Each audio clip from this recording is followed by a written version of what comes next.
Hill Heat.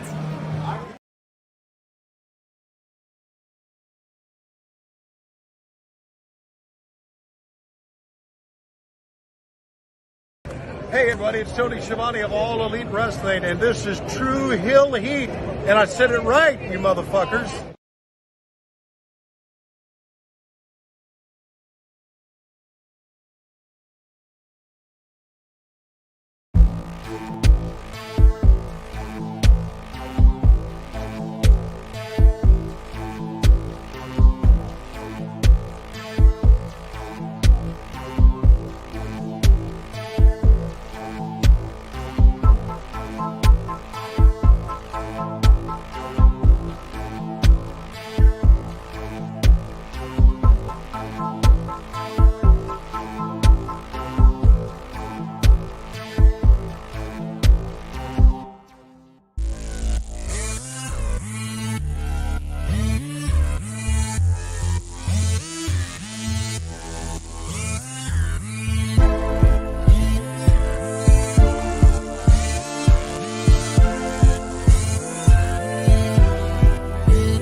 Hello.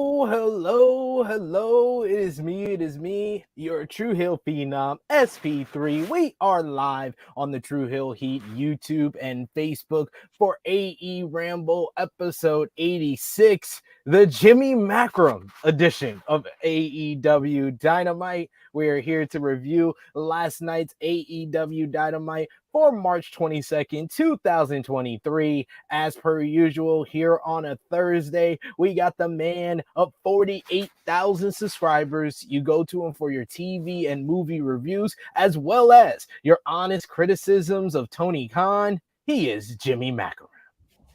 Hello, ladies and gentlemen. Welcome. We actually saw a professional wrestling show last night. That was fantastic. I'm appreciative, yes. We hired a booker. I think so. It might have been fucking Kenny Omega, but we had a booker. I'm here for it. Kenny's back in creative, y'all. He's back in creative. Everything is good with the world. Jimmy is happy, and we are here on a Thursday. Welcome, everyone, for joining us. We appreciate y'all joining us on a Thursday at 1:05 p.m. Eastern Time. Show your appreciation back by dropping the thumbs up on this video. Share this video with all your wrestling fans, friends, and family on all your favorite social media platforms. If you are new to the True Hill Heat YouTube channel, hit that subscribe button, hit the bell to stay notified for all the great content here. And of course, sound off in the live chat. We love to hear from y'all guys every single Thursday joining us, and give us your thoughts on last night's AEW Dynamite. This is just our opinions that we are sharing with you, but it's not the opinion. You let us know what you thought about last night's AEW Dynamite. I don't know what's going on with StreamYard, but I see the comments are coming in. Finally, I saw it on the YouTube, but I didn't see it here on StreamYard. But here we go nonetheless. Says the sounds off. I don't know what's going on StreamYard. StreamYard is strange. It's telling me 0 people is watching, but I see 10 of y'all are watching on YouTube. StreamYard, get your shit together. That's all I can say, I guess, for now. But yes, we got plenty of people in the live chat. Thank you for joining us. We got Caden in the chat who says, good morning, guys. We got ALW in the chat saying, what's up, y'all? We got Dolores saying, what's up, everyone? We got Simeon saying, what's up, guys? God Tier TV Pro Wrestling is back, baby. See, they won't let me enjoy it. They won't let me. I try. You see me try. You see me, I gave it a shot, and they won't let me. God tier. Absolutely. The fuck are we doing? I agree. I was confused with what I watched last night. I thought it was AEW Dynamite. Apparently, it was a replay of WrestleMania 17. What are we talking about? All right. Here we go, guys. I said it on Twitter. I was like, Jimmy will find a reason to get upset and get pissed off, and it's almost always due to what other people feel about the episode that he did enjoy. Yes, that he did bad enjoy. opinions. Bad opinions do it for me. It doesn't take much, just bad opinions. People think there's no such thing as a bad opinion. Those people are the ones that have them, typically. Fair. That is fair. See, I'm saying you late. We started on time for once. We started immediately at 1:05 p.m. Eastern time. That was the fire alarm due to probably Harlem touching shit she's not supposed to. Now that she's tall enough to touch it, that's what happens. Slam and Sammy Joe saying no. You said to sound off. That's me sounding off. Gotcha. Clever. Antoine saying good afternoon, fellas. That main event was fabulous. We got Caden who says I saw Matt Jackson in an ambulance and I thought, oh, Jimmy's gonna be happy. You don't know how excited I was when I heard that Matt Jackson was in the first ambulance. That was like I only saw Nick go off and I'm like, oh no, oh my god, Matt Jackson was to save the fucking day. I'm not here for this. You were pleasantly surprised, right? It all worked out. It all worked out in the end for you. We got Simeon who says, did you not watch Two Gods in the main event, Jimmy? I saw something. I saw a bunch of stuff I'd never seen before in the main event. That's for damn I will say that much. Yes, that was very impressive. Like you said before the show, it was like the first time I saw Rey Mysterio. I went, oh my god, I've never seen this before. Oh, the first time I saw Rey Fenix, quite frankly. Yes.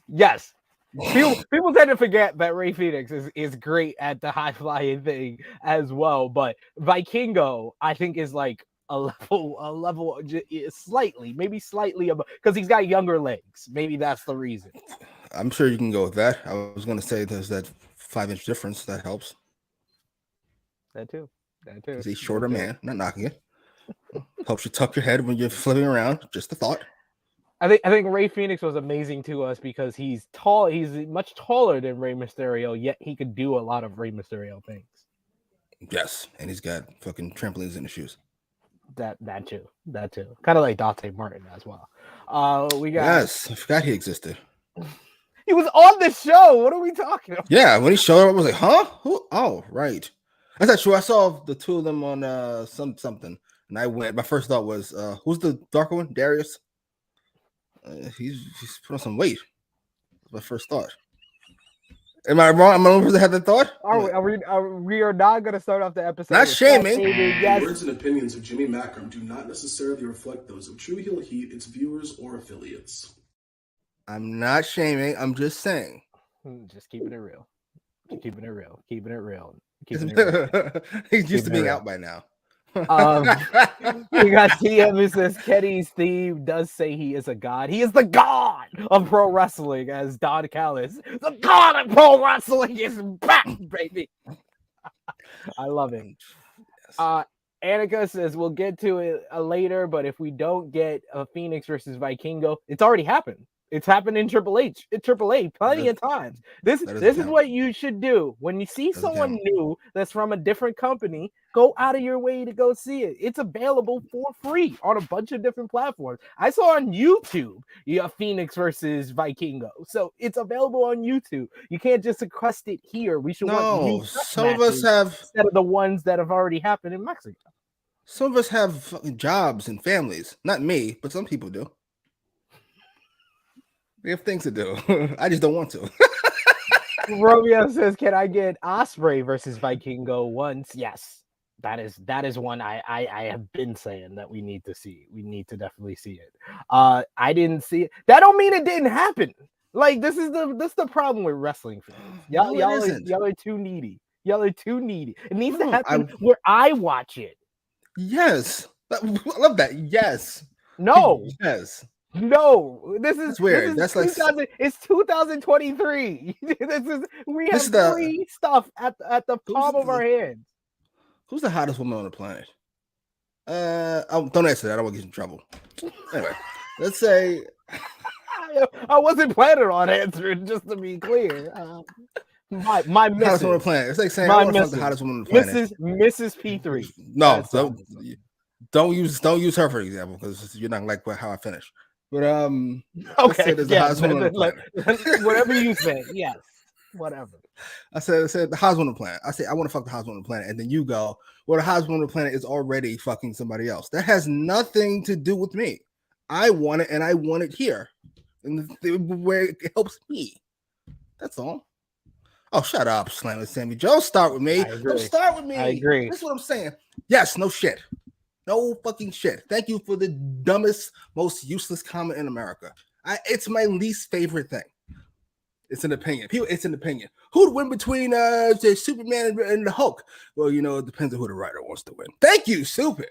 Thank you. I am aware. That is not helpful. We're talking hypothetically. Are you a man? Man, we have hypothetical conversations. Who went to Michael Jordan and LeBron James? Well, they can't play basketball. Michael Jordan's 60 years old. Thank you, stupid. This is not the point. Annika says, this is the problem with closed circle fans. Y'all want me to do homework and search for past matches. No, that's the problem with y'all, with fans that are in that don't have the knowledge or the common sense to use Google or YouTube. It's very easy to take 5 seconds and look this shit up. Put Vikingo versus Phoenix in Google and the video will pop up right on your feed. It's 2023. Get with the program. I'm with you, Annika. Enough of this. Well, yeah, enough of all of Mexican this. Wrestling. Enough of all of this, you closed-minded people. Let's get into AEW Dynamite from March 22nd, 2023 from Kansas City, Missouri. This is usually one of their better crowds that they have for AEW. This is the same city that had I think we talked about it previous times about the Pac and Kenny Omega Iron Man match, which is still one of our favorite Dynamite matches of all time. It happened in Kansas City. What did you think about the crowd last night? They were great. I've been to Kansas City, both Kansas City, Missouri, and Kansas City, Kansas. And they're usually a great crowd. I didn't see any when I was down there. I didn't see any Confederate flags down there when I was down there. I thoroughly enjoyed it. Yeah, I was down there for other reasons. What was that your first thought? Well, I'm in the car for a white woman. That's my first thought as I'm looking outside. I'm like, God. All right. It's going to be an enjoyable week. Did you have your Glock on you? Being in the car? Very for you here, you was like, I'm looking for Confederate flags. I'm here with the white woman. You probably playing Tupac, mad loud out the window. Absolutely. Please don't shoot me. This won't be the last time we mention Tupac on this episode, since someone quoted it on the show. But let's get into AEW Dynamite from last night, and it kicked off in a very interesting way. You had a cold open, basically, as they went backstage to the outside parking lot area where an ambulance was bringing Matt Jackson in, Brandon Cutler talking to Hangman Adam Page. Excalibur tells us that the Young Bucks had been attacked. Kenny Omega and Don Callis are there on the scene as we see Nick Jackson being stretchered into the second ambulance, and Hangman Adam Page decides to head to the hospital with Nick Jackson. Callis this whole time is holding Omega back from going with them, as he's saying that he has a huge match later tonight, and Excalibur says that we hope to have more information on this later. I thought this was a very unique way to kick off the show, and it started a show-long narrative, which is another thing we have been saying AEW needs to do more of. What did you think? Do more of, do only of. It's the only thing I cared about. It's the only thing I asked for. It's common sense. I'm watching a television show. Tell me a story inside the major story that you're telling. And they finally did the thing that made wrestling successful all those years ago. Or the Bloodline successful now. I'm not entirely sure why this is so difficult. It's common fucking sense. Sammy does something stupid at the beginning of the show. He's in trouble in the middle of the show. He takes a bullet for Roman at the end. It's a simple concept. I don't know why it doesn't happen more often. I agree. That's why we count on the Elite for the soap opera drama. Apparently so. Apparently they're great with Matt Jackson in the hospital. Why? Why did it need to be with Matt Jackson in the hospital? Be honest. He's awful. He's not awful. He's just bad. He's so average. Let's be honest. He's so average. Like, rank the members in the Elite right now. Who's at the bottom? Be honest. It's not even close. Brandon you don't really think that hard. Nakazawa. Don't do that. Don't do this. Nakazawa. Yes. We will talk about that segment later. But him saying go get Nakazawa. And Nakazawa went to the hospital. That's why I sent him. And look at this Romeo in the back end. Yes, it's right there on YouTube. You literally type it in, and it's right there. Jesus Christ. You guys are lazy. Hilarious. Anyway, let's start off with our opening matchup here, because the real opening to Dynamite, we always say, you hear the Dynamite intro, and then it goes right into Orange Cassidy's theme, and it's 6-man tag team action, trios action that kick off the show as AEW International Champion Orange Cassidy with face paint. Finger paint, really, of OC on his face, teaming up with Darby Allin and the man they call Sting just a few days after this man's 64th birthday, and he is in action here in a trios matchup against Kip Sabian, the Butcher, and the Blade with Penelope Ford. Nice. Yes, I love this new look Butcher. He looks like a white Abdullah the Butcher. It's gonna take me some getting used to, but yeah, I always prefer men who are going to bald shave their heads. You go from a fucking sad man to a badass. I'm not sure why most people don't do it. It's true. He had him face off with Sting in this early portion, with Sting no selling until Butcher just said, I'm just going to rake your eyes. And I like the fact that this was building off of a story that started on the House Rules, the house show that they did in Troy, Ohio, where Cassidy and Darby Allin defeated Butcher and the Blade, and then were attacked backstage post-show and made the challenge for this trios matchup. This featured a lot of Sting, but Sting in a unique way, as Sting was doing a bunch of Orange Cassidy spots throughout this matchup. It was so great stuff. It was so weird, but so great at the same time. Kip Sabian went for a top rope move, and Sting slowly rolled out the way. That was great stuff. I loved him doing that. Slow roll out the ring. You had Kip Sabian at one point. He was about to do an Orange Cassidy spot with the hands in the pocket, but Sting comes in and starts doing the lazy kicks, and then does a lazy pounding of his chest like he did when he went face to face with Orange Cassidy just a couple of years back. In the end, they all basically triple teamed Kip Sabian as they did dives to the outside on the Butcher and the Blade. Started with Orange Cassidy with the Stun Dog Millionaire, then Darby Allin with a flip over stunner, and then Sting finished them off with the Scorpion Death Drop for the win to give the baby faces the win. I thought this was a really fun opener to kick off the show. After the matchup, Orange Cassidy decides to bless Sting with his sunglasses as we have cool guy Sting. All the while, Darby Allin is staring off at the banner for Double or Nothing and aiming towards getting a shot at the AEW World Championship, which segued nicely into our next segment, but we'll get to that. Let's first talk about this opener here. What did you think about this trios match to open the show? It was fine. I didn't feel like they had the greatest chemistry in the world. Outside of Sting's Orange Cassidy stuff, which is I enjoyed. I won't be a curmudgeon. I'll say I enjoyed it. And the Butcher being rightfully placed on TV as he should be, Push the Butcher. This was fine. Fine. Push the Butcher movement is still going on, and we got Butcher on the show. So that's all that matters, ladies and gentlemen. I'll take it. I hate is strong. No, hate's accurate.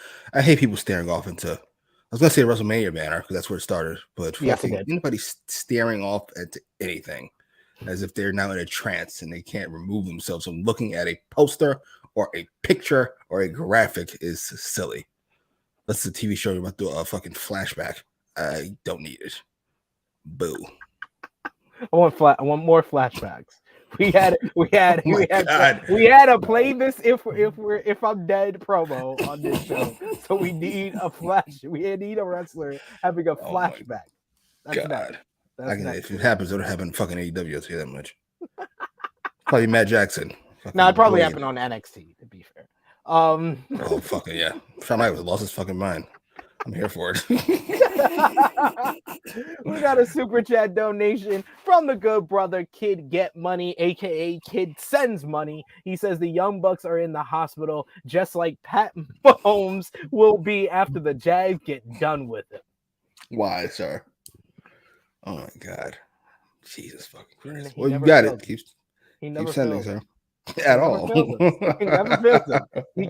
He will get it in. He gets his shit in. I enjoy it. I enjoy anyone Facts. who can get their shit in like that. Thank you for the super chat donation, Kid Get Money. We always appreciate that support. We got Romeo who says, "Did y'all see Orange Cassidy on the basketball court on Twitter?" No, I did not. I did see Nick Jackson on the basketball court during that 3-point contest, and I sent you the video. What did you think of that? I had already saw by that point. How tall is Nick Jackson? I think he's like 5'10", 5'11". I can't get over how short regular people look on the court. It's just like jarring to see Nick Jackson on the basketball court. Like Steph Curry looks gigantic compared to him, but of course he's fantastic. I was shocked by that. Not shocked by it. I was mildly surprised. Because Nick Jackson's a great athlete and he's awesome, and he's managed to convince all of you that the Young Bucks are the greatest tag team. Well, some of you are the greatest tag team of all time by himself. He's a one-man gang. Go ahead, sir. Good job. Your hatred of that is ridiculous sometimes. He's so bad. He's not my least favorite AEW person, but he's just so overrated by all of you. Unlike the rest of you, I actually admit my mistakes. For 15 years, 10 years, I thought the Young Bucks stunk. Then I started watching closer and went, oh my God, only one of them stank. Apparently. Nick Jackson is amazing. I'm telling you, that's the most backhanded compliment I have ever heard in my life. Annika saying, besides Samoa Joe's walk away, the roll away spot is probably the best spot in wrestling. It is hilarious. It is funny. Sting doing it made it even funnier for me. It made it even funnier. It was like this should be what your grandpa does to get out of the way of a wrestling move. He's wrestling's greatest dad right now. Like I did not think that Sting would still be here after he came almost 3 years ago to AEW. Jesus, still ticking. I'm impressed. I am too. 64, still doing his thing. Dolores says, I hope to achieve the level of not caring as OC as I'm doing stuff for my brother's birthday. I mean, damn, takes next level not caring. It's not looking for your brother, yes. Jesus. It takes next level not the only way you should not care about your brother is if your name is Nick Jackson. We got Romeo saying flashback to Brawl Out like Mandalorian flashback to Order 66. Great reference. Great reference we get here.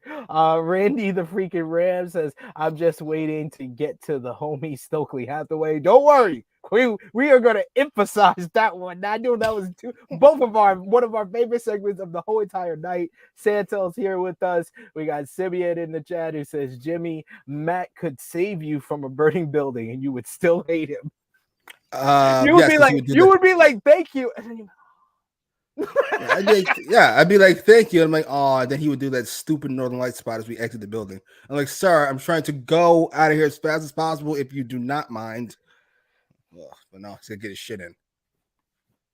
Gotta get your shit in, man. Gotta get your spots in. I agree with it.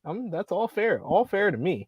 Next up, we had a segment following up from Darby Allin staring at the Double or Nothing banner, and we got a recap of last week's 4 pillar segment, and we hear from everyone, including MJF, with cake all over his face, saying that you can't just walk out and ask for a title shot. They have to earn it. And Darby Allin talking about how he's gotten wins over Jungle Boy and Sammy Guevara, and he will do anything it takes to beat MJF. Sammy Guevara says it doesn't matter who they put in front of him, he will get the wins to get a shot at the championship. And Jungle Boy, I like the confidence in Jungle Boy as of late. And he says, I have more wins than all of these guys. What are we even talking about here? I love that. I love this cocky kind of Jungle Boy. Ever since he buried Christian alive, he took some of his swagger with him. Absolutely. You start wearing turtlenecks. I'm here for it. That'd be great. That would be great if he started wearing turtlenecks. This was fun. It's like This a is fun, Dragon, wasn't it? like a Dragon Ball Z where you take some of their energy. Absolutely. That's great. Yeah, this was awesome. MJF. I'm not sure how I feel about my world champions, both companies being part-timers, but you know what? Fuck it. This was fun. And it's a great way to get MJF on the show. He only has to work once every 2 weeks.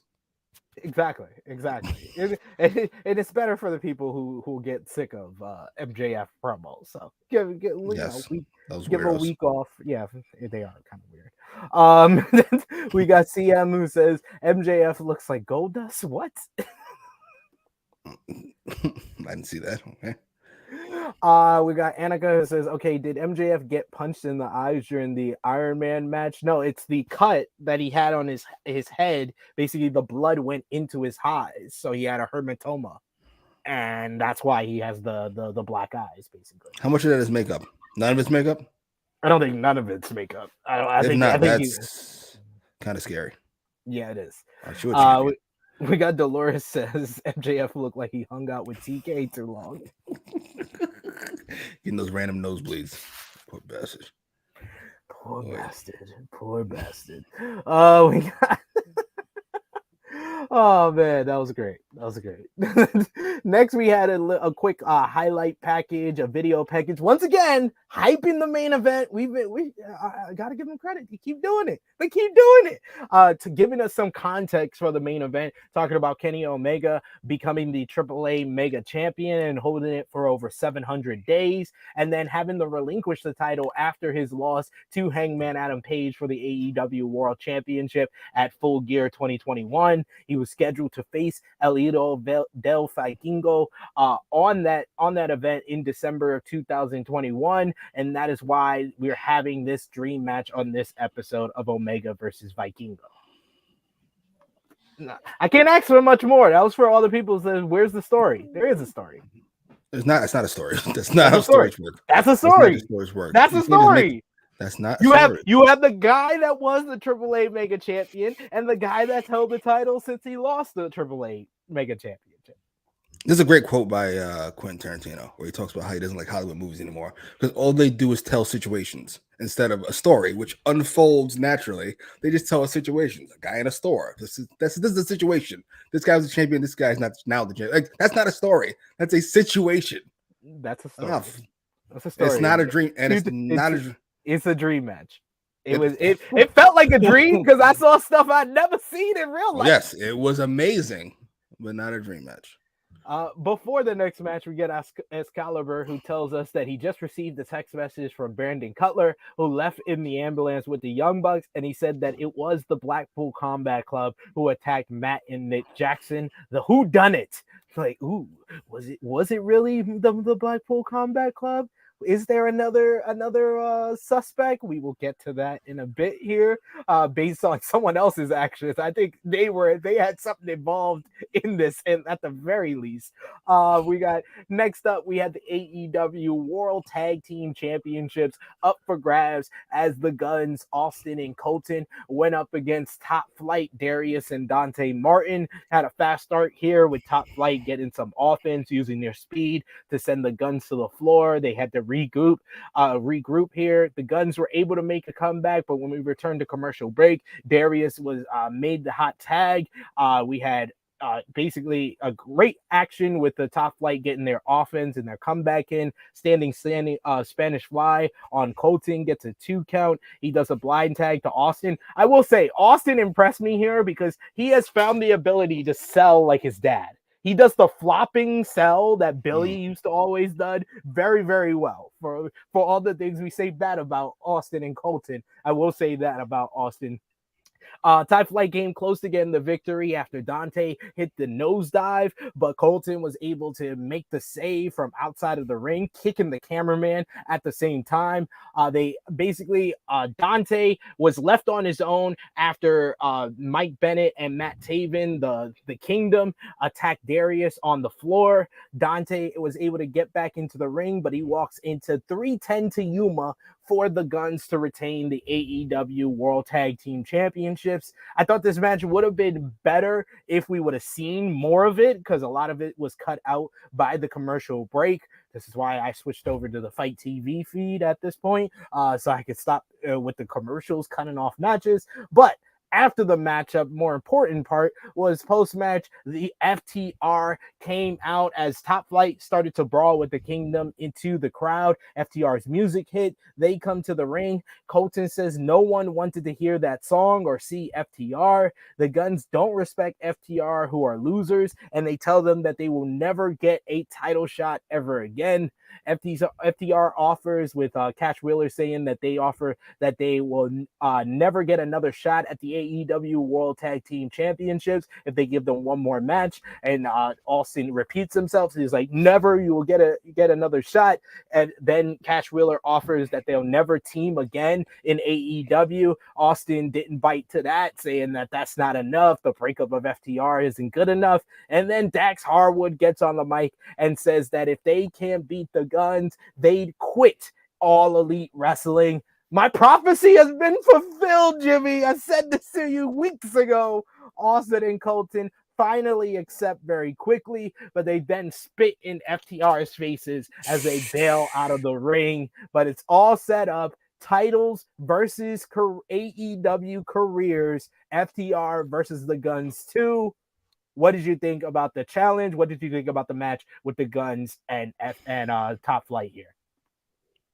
Meh on the match. Sorry, the Guns are boring.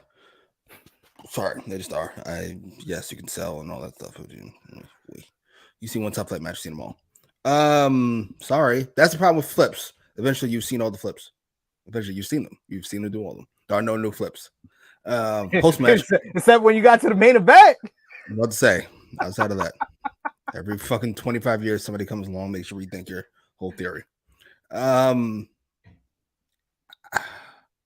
I love the stipulation. It works. This is why I like using insider stuff if it enhances the story for certain people, as long as it doesn't denigrate the story for others. So this works on both levels. It works for people who have no clue what the fuck's going on. It's just a match between two tag teams. One tag team, babyface, they lose, they fucked. And for those of us who fucking obsessively read dirt sheets, it works doubly well, because that's where I might leave. So it works. I'm here for it. So you're what do you think happens? Do you think FTR wins or loses here? I'm going to stick with my theory that Vince McMahon coming back has made everybody, any kind of common sense, rethink their thoughts about going back. I re-signed for a year, and we'll see what happens.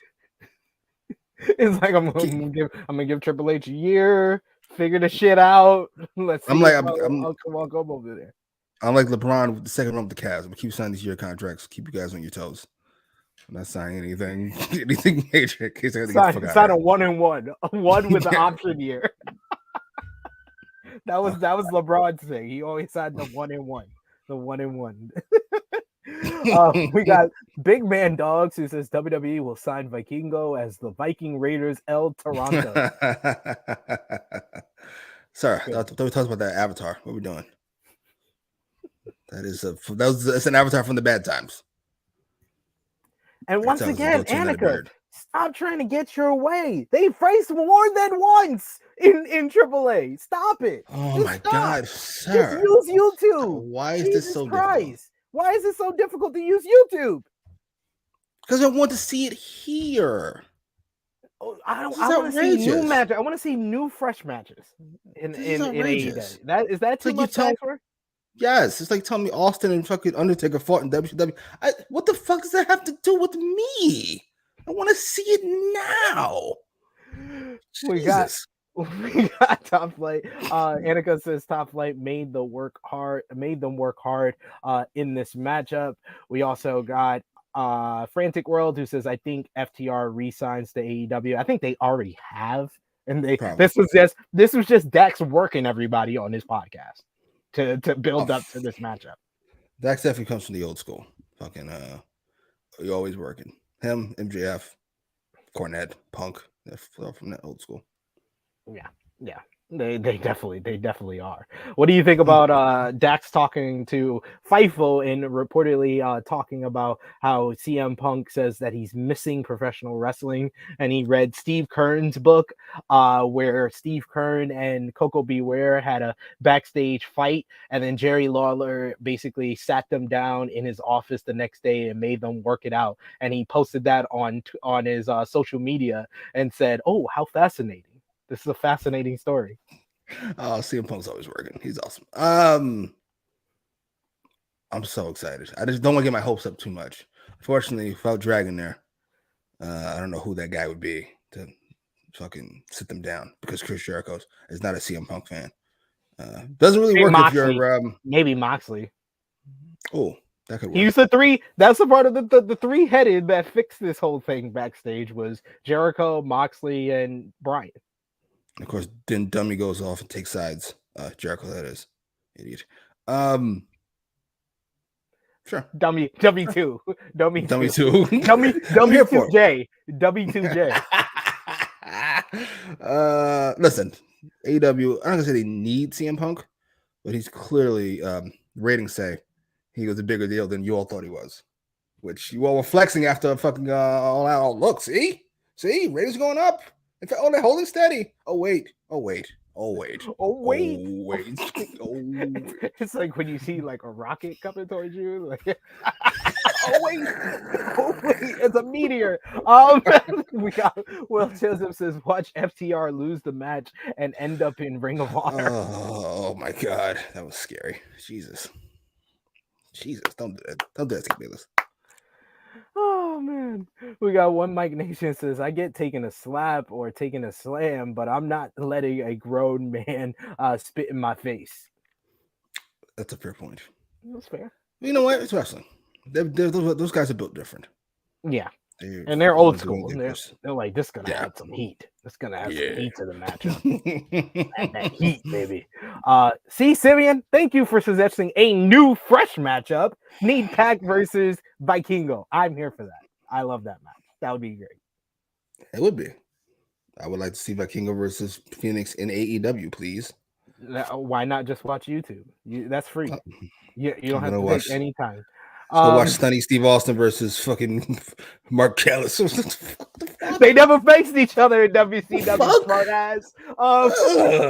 Hey, I would tell I would have, if 2005, if I had the same energy, I would tell people, go watch Rey Mysterio versus Eddie Guerrero in WCW at Halloween Havoc compared to their match. Their matches in 2005 were good, but they were never as great as that match. Well, what actually was Vikingo as good as he was when he fought Phoenix back in the day? Yeah, he is. I don't know if Ray was or Eddie was. Anyway, Romeo saying Triple H training the Guns for this matchup. He's like, that's hilarious. He does have a vested interest. Please let them win.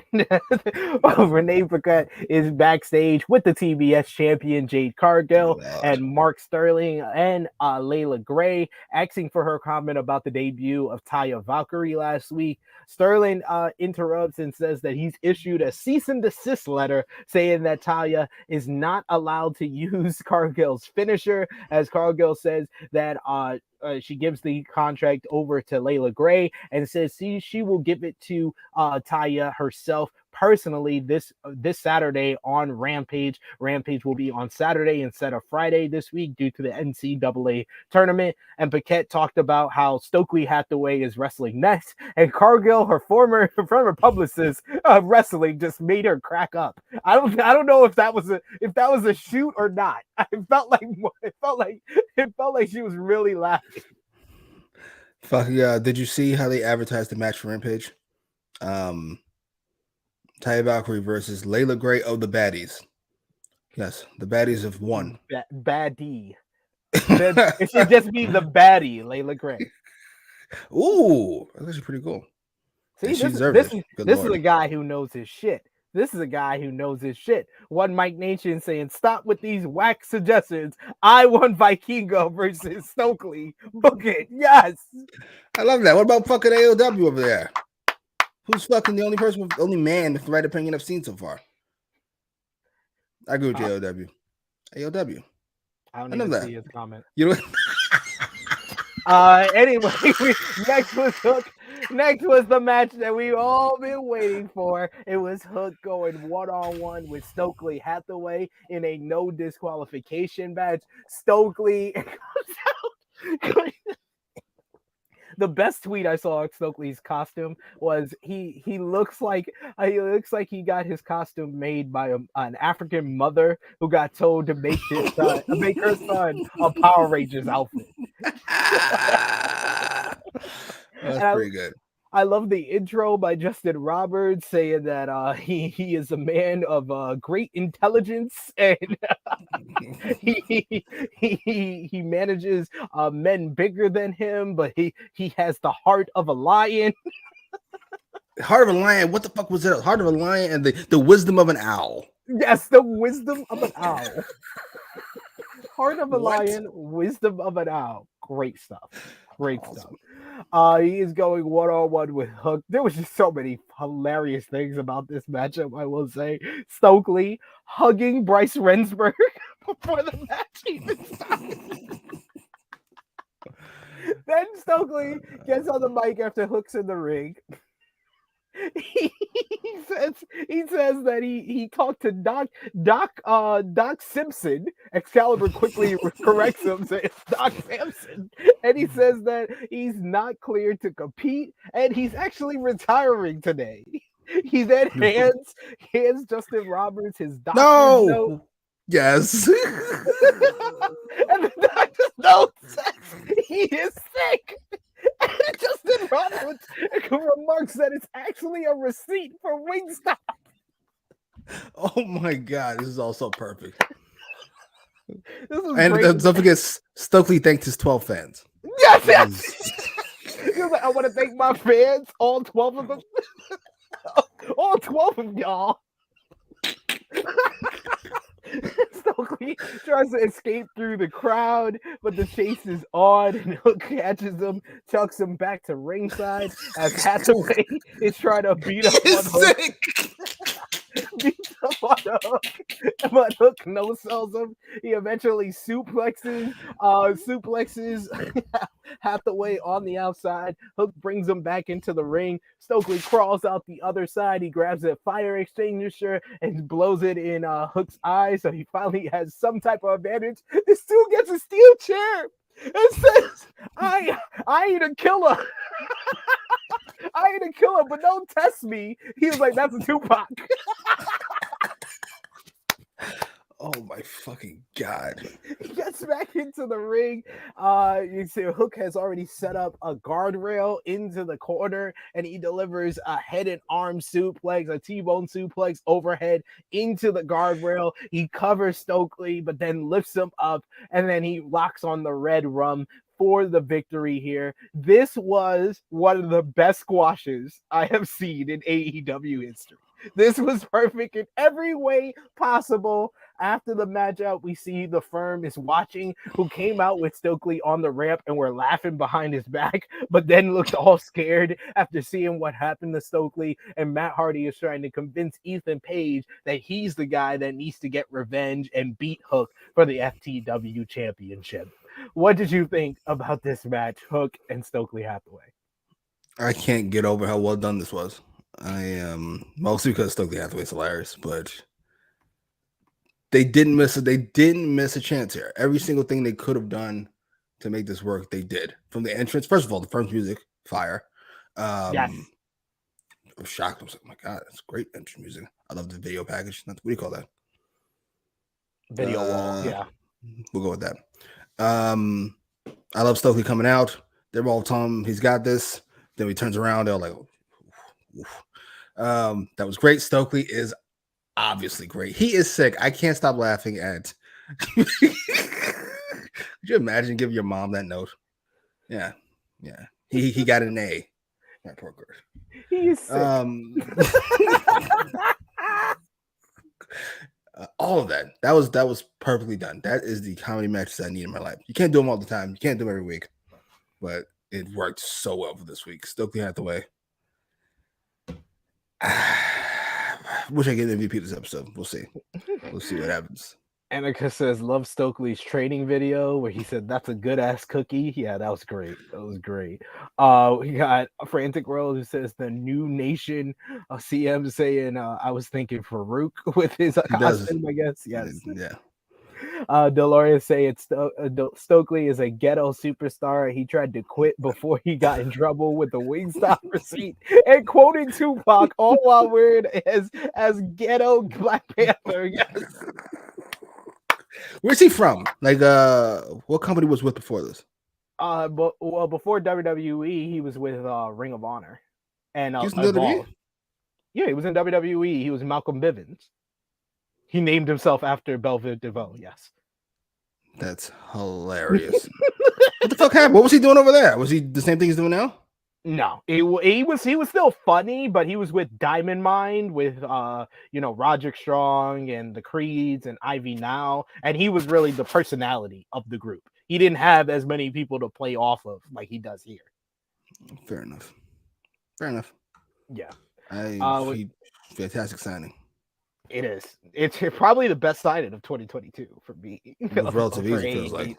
AEW. Khalil saying hashtag Hook Nation if domination of domination. I love that. Hook Nation of domination. Simeon saying this is how you do semi-serious comedy matches. I don't know if it was semi-serious. It was not serious at all. At all. Even a little bit. This was props to Justin Roberts, who I usually hate. But he was great. He was great on this episode. Between this and the main event.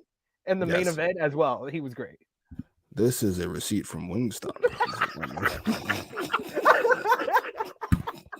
This is actually a receipt from Wingstop. When Mike Nation saying my favorite is Stokely looked like he was on the Wakanda bobsled team.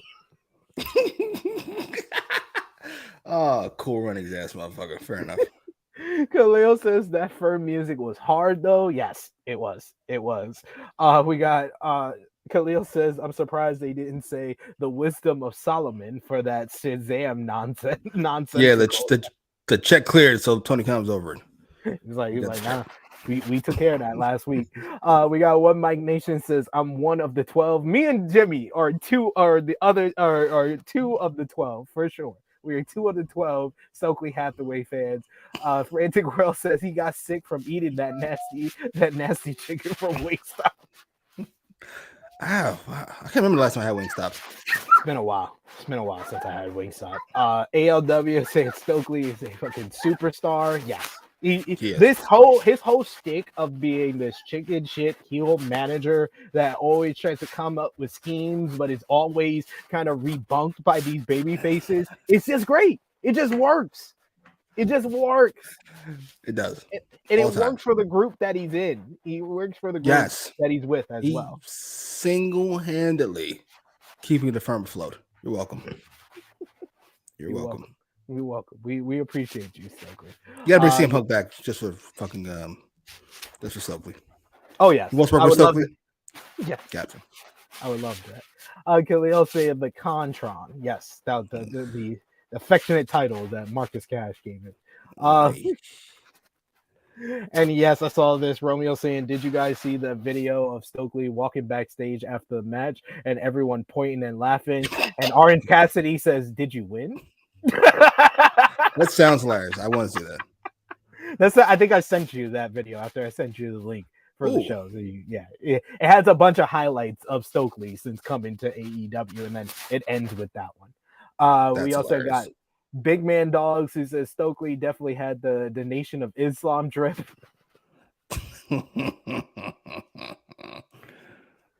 Oh man, that would have been great. We got Kid Get Money, Kid Sends Money. Thank you so much for the super chat donation. He says, had Wingstop for lunch, came back with the same note / receipt at work, and then my boss proceeded to take me to Suplex City. Now I'm hiding eating wings. That's hilarious. Because since you get to college for all these fucking super chats, I'm not mad at it. I appreciate you. I appreciate you. Keep working so you can keep being Kid Sends Money. Adam Cole came out for his segment to talk about his in-ring return for next week. Adam Cole made his way to the ring to address the crowd. Cole said that he's never been more ready to wrestle and said that the big question is who his opponent will be for next week. Before he could continue, it's none other than Daniel Garcia of the Jericho Appreciation Society who came out. And I won't front. At first, I was like, oh, okay, all right, I guess. But then this promo kind of turned me around where Garcia says it's story time with Daniel Garcia, baby, as the crowd really let him hear it. Garcia says that he's a locker room leader with all the boys respecting him. Garcia is here to welcome Cole back and put him in his place. While Cole was at home playing video games, Garcia goes down his resume. He says, Brody King, I beat him. Ricky Starks, I beat him. Brian Danielson, I beat him too. Garcia asks where his respect was as one of the best pro sports entertainers. Yo, you heard the crowd? The crowd popped and gasped for that moment where he had to catch himself. He also brings up the fact that he has main evented more matches than anyone in the last year for AEW. And Garcia asks what makes Cole special. Cole responds and said someday Garcia could lead the charge in AEW, and he says that what makes him special is when the bell freaking rings, and that's the same line that he gave to Karrion Kross before he ended his career in NXT. Great stuff, great callback there. He says that it's the company that Garcia keeps that's holding him back. He says as the JAS gives him a false sense of security, despite not wrestling for 9 months. Cole is still a multi-time world champion who has traveled the world. Cole said that if Garcia is crazy enough to challenge him next week, he's on. I did not see this as the return match, but I was sold by this whole thing. He says this isn't a return match for Cole. It's a statement that Adam Cole is back. Boom. I'm actually excited for this matchup after this promo segment. I thought Daniel Garcia came off very well, and the gasps to him saying pro wrestler instead of sports entertainer shows us that people are actually still into his whole inner conflict that hasn't been brought up in the past 6 months, but it was brought back here. What did you think? Sure. Let's go with that. It worked. Yes. It was a nice callback. Segment was fun. Adam Cole, how do I say this? My brain's a little bit when it comes to Adam Cole. I immediately thinks of jokes, but I want to be positive because this is a positive segment. I'm glad he's back. He comes across as insanely confident, borderlining on arrogant. Yes, but he was still able to keep it on the babyface side here. Yes, it worked. And going against Daniel Garcia is not the worst thing in the world for arrogance because he's always gonna make you look good.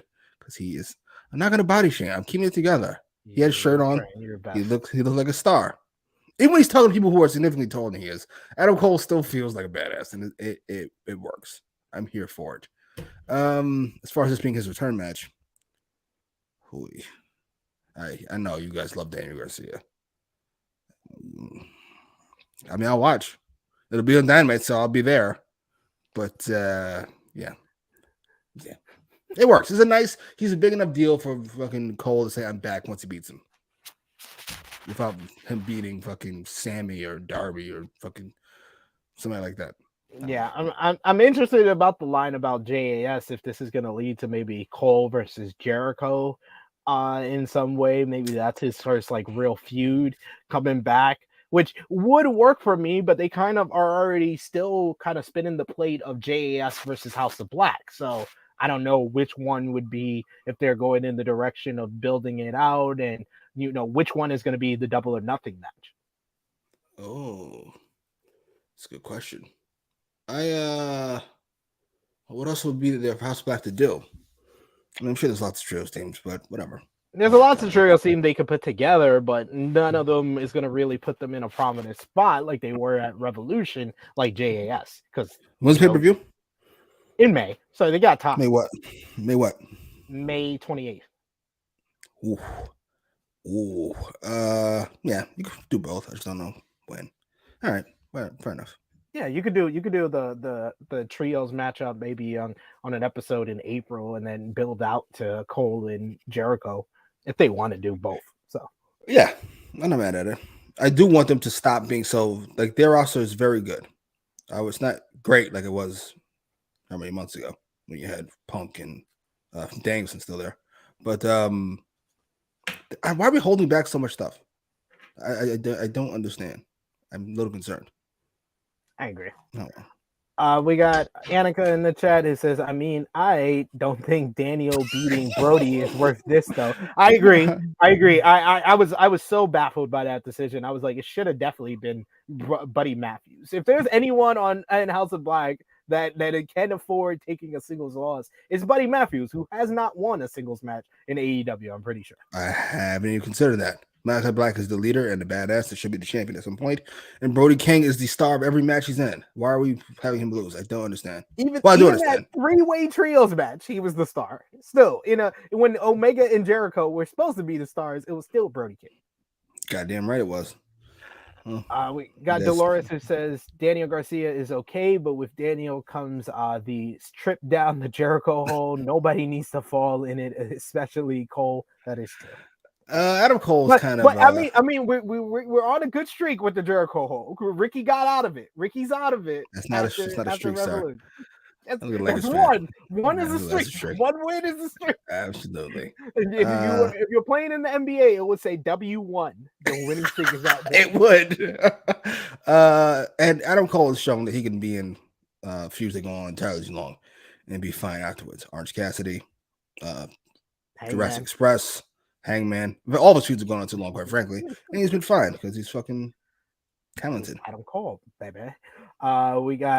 We got Big Man Dogs who says, I remember people dunked on Garcia's promos in the past, but I thought his delivery was good here. It helps. He's been working with Jericho for so long. I think it's rubbing off. That's been the big improvement. Despite what people feel about the JAS, it has benefited him in that way as far as the character and his mic skills.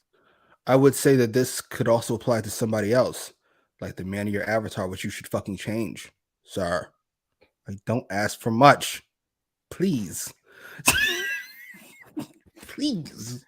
Romeo says, pray for Adam Cole. Ain't nothing wrong with him. He's just gonna enter the Jericho verse sooner than later. You can't have a match with anybody from the JAS without falling through the Jericho verse. Nope. No. Frantic World says Cole versus Daniel Garcia is gonna be good. I'm just here for the Jericho and Cole promo exchange. That would be a good one. That could be fun. Cole could light his ass up, and Jericho doesn't appear to be in that mode anymore, so it could be rough. Here we go. One of my favorite segments outside of Stokely and the main event was this backstage segment hyping up the main event as Alex Marvez is backstage trying to get a word with Don Callis and Kenny Omega about what happened to the Young Bucks. And Callis asks Omega what the issue is. He sent Nakazawa to the hospital with them. Those things are going to be all right. He says this might be the best thing that could have happened to you. He says as it allows Omega to focus on his big matchup with Vikingo as the Bucks can come back in a few months. Omega versus Vikingo will tear down the house. The god of pro wrestling is back. This man had zero regard for the Young Bucks. He was great. Don Callis is back, baby. That's who's back. It was at this point that I thought I might love the show. I told you, it don't take much for me. It don't take much for me. I'm from an old school thing. We did the fucking bloodline example earlier. Triple H shows up. He tells Vince he's looking for Austin. He spends the whole episode looking for Austin. Austin gets him at the end. It's a story for the show. It works. It's simple. And after this, I was like, somebody's been paying attention to wrestling history. And Don Callis is hilarious. Maybe Don Callis booked it. I don't know. It was awesome. I'm here for all of it. He said he'll be back in a few, and I thought he was going to say weeks, which would have been fucked up. But he said months. Which is more fucked up. He said few months. What are we doing? What's wrong? What's Come the on. interview? Oh. What happened? What's the interviewer's name? Alex Marvez. Just a cocksucker named Knock. Fuck him. He didn't. Like he owned the place.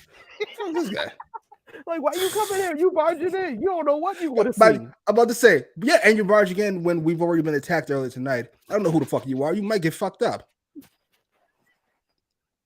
Might get clapped up, yo. Be careful. Be careful out in these streets. Kaden saying this raggedy bitch Don Callis. So fantastic. And I can say in a few months. Dang. Dolores said, Don said, F your friends, you gotta get this money. Don Callis is so good. And Jimmy is saying Don tried to frame the Young Bucks for attacking him in 2021. Don gaslit the Young Bucks to turn heel. He was like, awesome. How are you friends of Kenny if you're not going to be with him? If you're not going to support him? Don Callis is so good. I hope this is because it's more money being a single star. I hope that's why. Yeah, it makes the most sense to me. You do need that reasoning. And this was the first time where I was like, what if it was Don Callis who got the Blackpool Combat Club to attack the Young Bucks?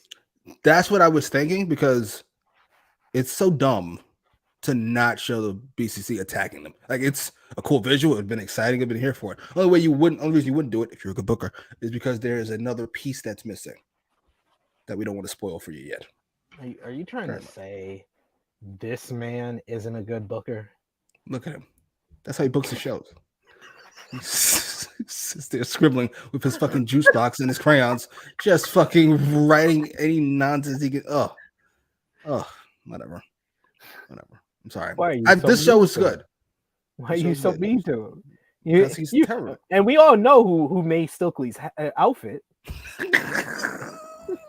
By the way, I saw that segment with Stokely walking backstage. I love how he tries to fist bump the first black guy he sees, which is Mark Henry, and Mark Henry no sells him. Just starts laughing at him. Just starts laughing uproariously at him. It's so great. It's so great. It's so great in every single way. Khalil saying last time Marvez knocked, he got super kicked. That is true. That is true. When the Young Bucks were super kicking everybody, that is true. Long-term storytelling right there. Long-term storytelling. There you go. We got Frantic World that says, I could see Don with CM Punk and Konosuke Takeshita in the future. CM Punk does not need a manager. That came out of left field. But Takeshita, I could see. Definitely. CM Punk, if he comes back, he's got to be a heel, right? Huh? If CM Punk comes back, he's got to be a heel, right? I mean, they still need to do the MJF third. Do we, though? Do we? Yes. Yeah. Do we? No, these losers going to cheer them? Or are they going to be Team Elite? Which I would imagine they would be. The Elite. The Elite. Speaking of the Elite, the supposed suspects are come out here. The Blackpool Combat Club, Claudio Castagnoli and Wheeler Yuta are in Jon Moxley's corner as he goes one-on-one with the Dark Order's Stu Grayson, who comes out with Evil Uno, John Silver, and Alex Reynolds. At first here, this match did not seem like these two men were on the same page at all. Both men like awkwardly collide with each other.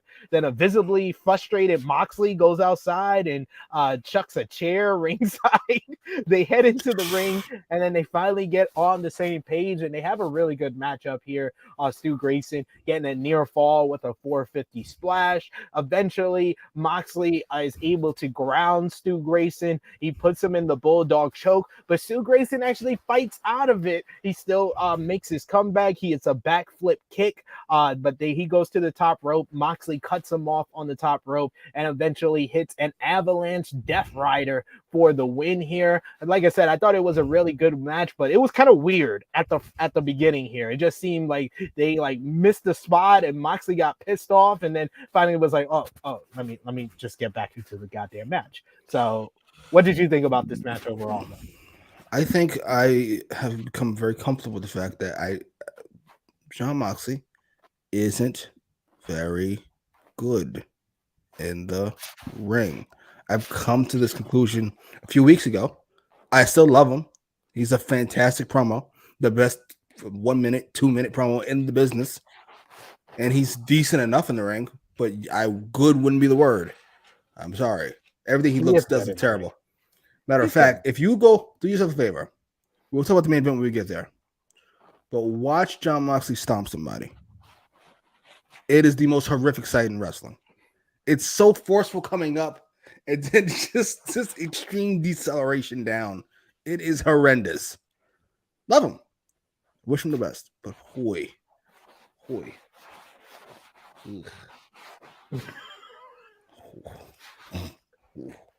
Sorry. Oh, yeah, you never disappoint. You never disappoint. I'm sorry. He's good in the ring. I don't good. Know What's good mean? He's good. He's good. Who's good? Give me some. Give me a comp.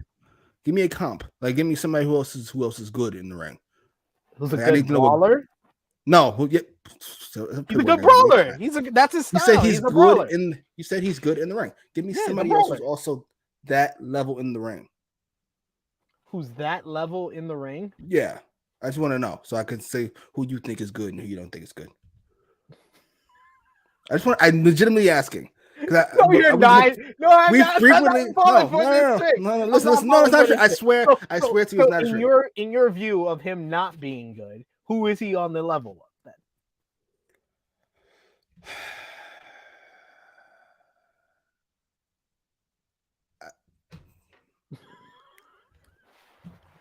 Like I legitimately don't know. Like if you listed all the guys who get a lot of time in AEW, he'd be in the bottom half.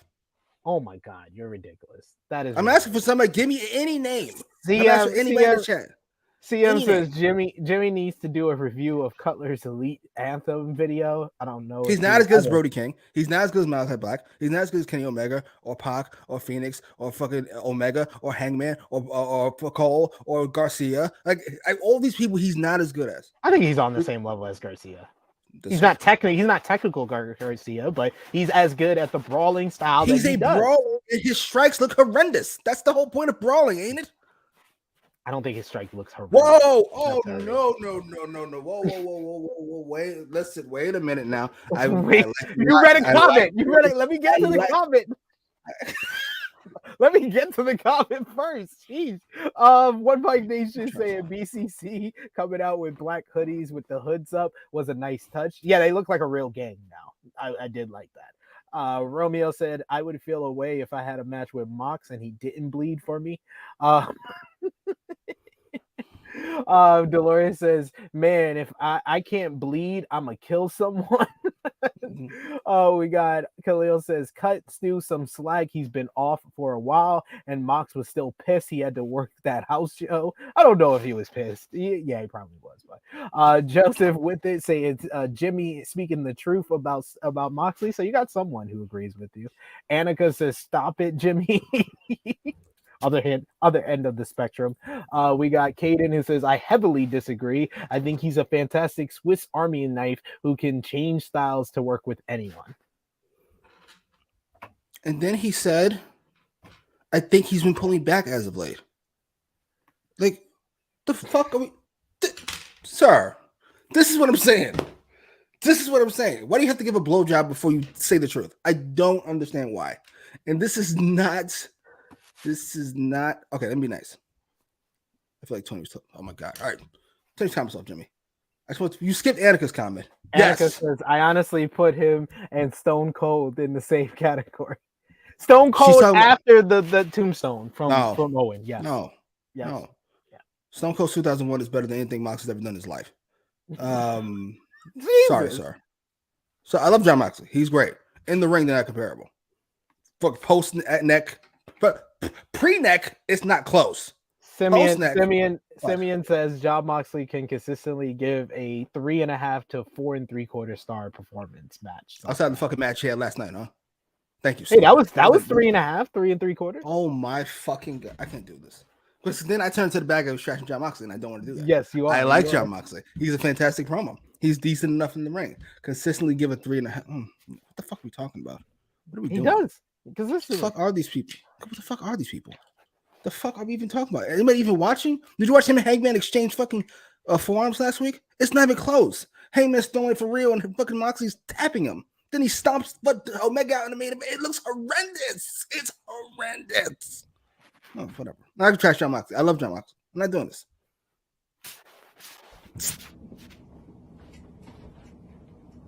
In what fucking reality? I do. I do.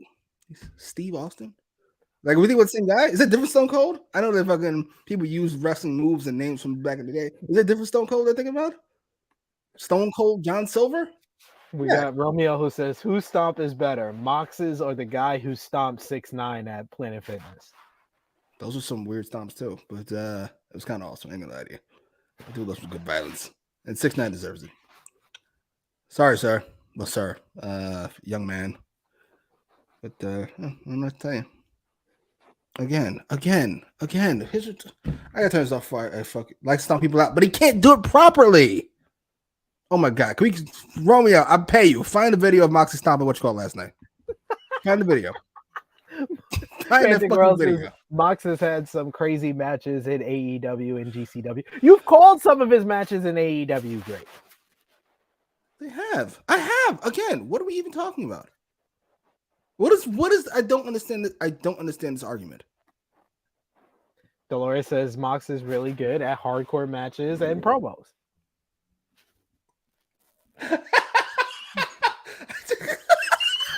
What the fuck is wrong with these people?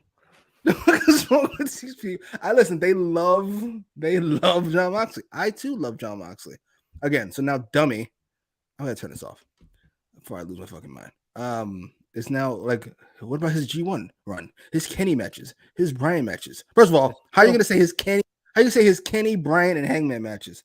That is wild. Those are three of the best. You have to give us the Wheeler Yuta match is a better example. Yeah, like that's a wild tag. Wheeler Yuta is good technical, but I don't think he's a better wrestler than Jon Moxley. And he got a great match out of him. He got a match that made Yuta a star. Yes, and it was very well done. I thoroughly enjoyed that fucking match. But that ain't it. It's like me saying fucking Shannon Brown's a great basketball player because he won a championship. He won 2 championships. He was part of a fantastic run. Like, that's the silliest fucking argument ever. And I rebuke Caden's previous praise. You don't get praise. I'll take my praise back from you earlier. You've clearly lost your fucking mind. Annika. We got Annika who says all Stone Cold did was do punches, stop a mud hole, and a decent sharpshooter. Austin didn't do the sharpshooter. Oh yeah, I mean, those are only in Bret Hart matches, really, and when he faced Chris Benoit. Again, I'm not talking about his moveset. Not talking about his moveset. You doing limited moves is fine. In fact, I probably preferred, especially in AEW. I don't need all the flips. What? The way you do them. Somebody please find the stomp. I'll pay good money. Fuck it. $50 to whoever finds that fucking stomp. Oh, man. Something that. We got Big Man Dogs that says someone needs to make a stomp company. It's horrendous. Oh, Romeo's on. Never mind. I rebuked the $50. He's all right. Sid, he's a great wrestler. You said good. Would you go fucking great? I won't go fucking great. I won't go fucking I don't great. ask so much. He's a great promo. He's a great character. He's a fantastic promo. He's a good wrestler. He's an all-time promo. He's one of the greatest promos in the history of the business. He's not a good wrestler. He's not a great wrestler. We agree on that. I don't think he's a good wrestler. He's a good wrestler. I don't know what he could be a very good wrestler. If what? Depending on the dance part. Depending on the dance part. Depending on whether or not he's the greatest wrestler ever, or the third greatest wrestler ever, or the greatest wrestler. Oh, then he's great. Yeah. What about those matches though? Backstage. Nash is great. I remember those Bret Hart matches he had. It was great. Tim Nash, great wrestler. Backstage, Renee Paquette is with Ricky Starks, who had who goes quick into the point. He's issuing a challenge to Juice Robinson for this Saturday on Rampage. Everybody's saying Friday on the show, though. This Saturday on Rampage, as he's tired of doing this back and forth with him, and he wants to have him face to face. He's had enough of this, so come meet him on Rampage. That was a different promo than I expected from Ricky. That was really good. He came across legitimately annoyed, which he shouldn't be facing Juice fucking Robinson. Oh, that was so good. Like, what are we doing? I don't understand. Why? Go ahead, sir. Big Man Dog said Jimmy is being gaslit into admitting that Moxley has the best strikes in this. Right? I feel like I'm legitimately losing my mind here. Like, no, he's good. He's always been good. Look at those matches with Dragon and Brett and Kurt Angle, Chris Benoit. He's always been good. You didn't see those matches? No. And I guess it's Moxley versus MJF. I don't want to be rude, but another hot take. We've got to stop pretending like MJF is not significantly closer to the Dragon Hangman fucking Omega category than he is. I agree. I said we'd had the whole conversation on True Hill Heat a couple of weeks ago of is MJF one of the best in the world after that Iron Man match, and I said there's legitimately only 5 guys I would put ahead of him right now, and that's and a couple of people you don't know, but Kazuchika Okada, which you've seen before, but you've seen these guys. I have. Will Ospreay, Kenny Omega, Agreed. Roman Reigns, and of course, number 1, Bryan Danielson. Those are the only 5 I will legitimately. I heard people saying, "Oh, maybe Cody, maybe Seth, maybe Moxley." No, those are the 5. The only 5 I would put ahead of MJF right now. This is in the ring or this is overall? Overall.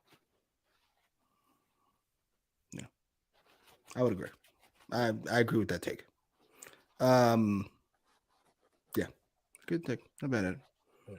Caden says MJF is one of the best in-ring wrestlers in the world. His psychology is off the charts. So he's giving MJF credit, not just holding his gum and trying and stuff. He's giving MJF credit. That's how good you got to be for dummy to know you're good. You'll be one of the best ever him know you're good. Annika says, okay, so give Moxley credit that against those guys he didn't bring the matches down. I said he was decent. What the fuck do you want from me? There's levels to this for Jimmy. There's great wrestlers. There's the best wrestlers.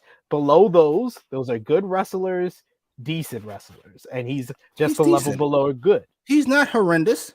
His stomp's horrendous, but he's not horrendous. He's decent. And I think we're going to get the stomp video in a few. Oh my God, yes. I want to hear an excuse for this. Oh my God, I'm happy. Backstage. I love being right. But after the Ricky Starks promo, we got the next installment of QTV as Harley Cameron shows off footage of Powerhouse Hobbs beating Ray Phoenix last week on Rampage. This was the most grayed out video I've seen on a cell phone in quite some time. QT Marshall and the crew laugh about Phoenix losing as Aaron Solo mocks Penta for not showing up to save his brother.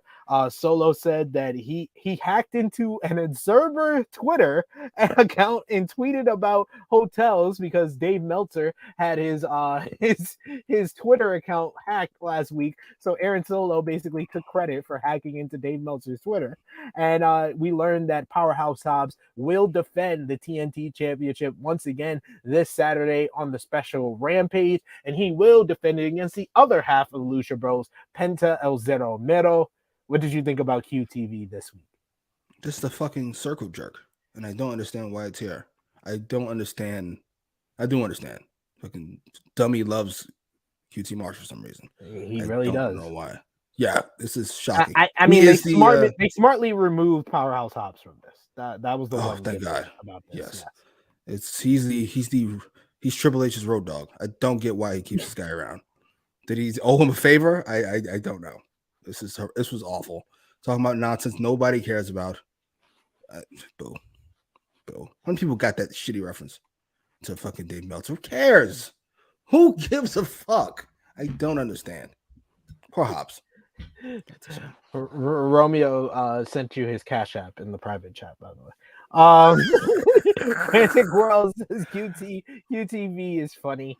We got Annika who says just say the QT TV is another version of the nigga hole. It is. Good job. Absolutely. Belt is more like a chain, apparently. The TNT Championship is a chain. And here we go, ladies and gentlemen. Here is the Stomp video. Oh, Blackpool Combat Club! Oh, wow! Look at them just attacking Omega now!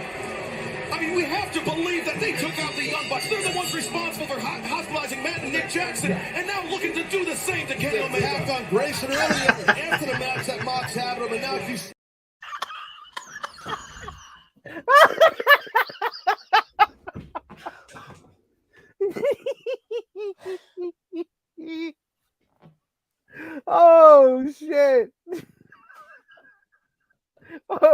I didn't even notice that when I first watched it. It was pretty bad. It was like the two stops at the end were pretty bad. They were really bad. You gotta be rewatching it. The first few, I was like, "Oh shit, this isn't bad as I remember." The last ones came on. I went, there it is. Fucking like, there it is. That's what I was looking for. Come on, man. Not so much. Man. Come on, man. We got Annika says it's not bad. We got Khalil says those were bad stops, even Claudio's. We got Big Man Dog says I feel so validated. I was thinking the exact same thing when I saw it live. Saved just laughed my ass, fucking asshole. Of course, Kaden defending it, saying it isn't that bad. Oh my god, I give myself a headache. God damn it. He said, but not good. Not bad. Sorry, what are you even talking about? It's not that bad, but not good. Dolores just dying laughing over here. We got Simeon who says it's a love foot tap for sure. Oh, I gave myself a headache. Fuck. Anyway, we had the women's matchup next. Toni Storm going one-on-one with Skye Blue. Of course, Toni Storm coming out with the rest of the Outcast, Saraya and Ruby Soho. And I thought Skye Blue had a good performance here. I would say this was Skye Blue's best match that I've seen from her. It shows that she's showing some improvement here. She got a couple of quick near falls on Toni Storm throughout this one. I love Toni Storm's cockiness as a heel. It's just so much better than what she was before. She does the Sweet Cheeks music, sending Blue to the outside. She hit a Thesz press and then a spinning DDT off the ropes. She calls for the Sweet Cheeks music, but Blue is able to avoid it and hits a pump knee. She goes for a Code Blue, but Ruby Soho comes up on the apron and distracts Blue. She misses a forearm, but then Blue misses a spinning slam on Storm, who connects violently with Sweet Cheeks music. She follows up with a German suplex and Storm Zero for the win here. After the match, the Outcasts look like they're about to attack Blue, but Willow Nightingale and Gangsta Riho with her pipe come out to make the save and hit the ring. I mean, Riho is like the most adorable gangsta I have ever seen in my life. With pink tails coming out with a lead pipe. But like I said, I thought this was Skye Blue, one of her better matches here against Toni Storm. What did you think? I think fucking we're in WrestleMania season. Like, why are we doing absolutely nothing? For those of you wondering, I did lower Triple H's Booker grade from a B- to a C, because I'm like the rest of you. I have eyes that work, and when they keep showing me something's not working, I go, "Oh, that's different than I thought it was." And that's how I felt about this match. It's like, not the match. The match is fine. Like you said, Skye Blue's best performance, and she's 12 years old. She gets a pass. But the post match, I was like, I've seen this already. Yes. I've seen this several times before. I could swear up and down. I don't know why bookers have such an issue with moving the plot forward. Or do you just not have enough plot? If you don't have enough plot to move forward, then you end it before you plan to. I don't understand. End it. Or fucking come up with something. I know. Why are you waiting for Double or Nothing? It does not have enough juice for Double or Nothing. It does not. So end it early. I feel like we're running on a treadmill here. It is what it is. Like they took Jade off the treadmill where she has a real challenger now, and they put the Outcast on this treadmill of doing the same thing every week. And Ruby Soho just saved it, and now we're back to fucking shitting it. Fucking in this early 2 weeks, do the fucking 8-woman tag. It doesn't have blood or guts all for it. Sorry, do the 8-woman tag, and then fucking Hater versus Baker at Double Nothing. What are we waiting on? Oh. Easy. He's lazy. I wouldn't be mad at that. You called him lazy before. That's what he is. Yeah. He may not be horrendous, but he's certainly lazy. He is definitely lazy. Backstage, doctors are looking at Stu Grayson as the Blackpool Combat Club show up. I love Moxley tapping like Stu on the shoulder, so he thinks it's a member of the Dark Order, and then just saying, "Well, psych, it's not, it's us. We here, we jumping you." We take out the doctors. Blackpool Combat Club make great bully heels. They make great bully heels. They do. This is what Moxley's great at. Not only promos, but he's got a great character. Him putting his hand on the shoulder. Welp. It's time to get fucked up. It worked for me. I was stewed. At this point, it's not the most intricate story in the fucking world, but the fact that we told 3-4 segments in the show about one story, so here for it. I'm here for it as well. We got Annika who says Sky Blue isn't bad, just got to give her highlights so I know the difference between Roxy, Sky Blue, and Cora J. That's wrong. Come on, don't be reverse racist. Come on. Is it? Don't do that. Don't do that, sis. Khalil saying, love Tony. Any opportunity to see sweet cheek music is great, but fuck TK. What? Give us a real match with women on TV, not a squash. A real match. This was a real match. I mean, we never thought Sky Blue was gonna win, if you mean that, but it was a real match. They gave her some offense. Sure, we'll go with that. Wasn't a squash. We had big man dogs who says, yeah, Sky Blue has had some rotten performances in the past, but this was good. I don't know why this is funny to me as it is. Maybe it's because she's so young. You call her performances rotten, even though that's accurate. Some rotten performances. Jesus. Rotten. We got Frantic World that says, Jimmy, did you watch NXT this week? When does the NXT come on? There was some wrestling on when I was at the gym. Yeah. So yeah, I saw some of it. Couldn't tell you what happened. I know there was like a debate or something. Yes, that awful debate with fucking WWE jargon throughout. And I like Chase U, but that was bad. I couldn't hear it. They don't have the sound on, but luckily, you're one of the lucky ones. You're one of the lucky ones. Somebody got jumped backstage. That looked interesting. I don't know. A woman of some kind. Oh, yeah, they got that was the tag team title feud. I'm sure it was an attractive woman. That's not how I meant to say. A woman of some kind. I'm so outrageous. That's not what I meant. A woman of some kind. Safet says the reason Sky Blue got the LVP, I guess for him, is because she didn't tell her friends to be out there. Yeah, I was a little confused by that. Why is Riho and Willow Nightingale coming out now? Shouldn't they have came out with you from the beginning because you saw the Outcast? They're gonna come out with them next week. We gotta stretch this fucking thing out. They're pacing it out, ladies and gentlemen. The Triple H promo. God damn, wrap this shit up in 15 minutes.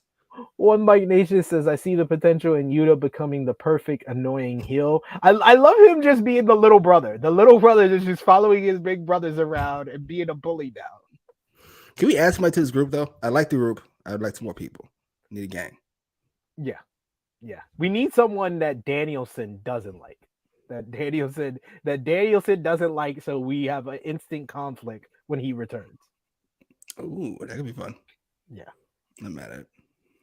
We got Will Chisholm who says, if Tony trying to give us a reason to put this storyline in Blood and Guts, this shit ain't working. All because Mercedes Moné didn't sign. It does feel that way. I'm overcompensating. It's over, sir. And Kaden bringing up a good point. We still got to add Sheeta back to this. She was such an important role. I think it's a visa issue because that's the same reason Jamie Hayter wasn't on this episode. She had to take care of her visa reason. Yeah. Well, we can't have that. Free Jamie Hayter. Apparently, Romeo says we have more stomps to enjoy. You ready, Jimmy? Weapon in hand, too. And Blackpool Combat Club, they better wear out Kenny as long as they can. Because Hangman's going to come out here.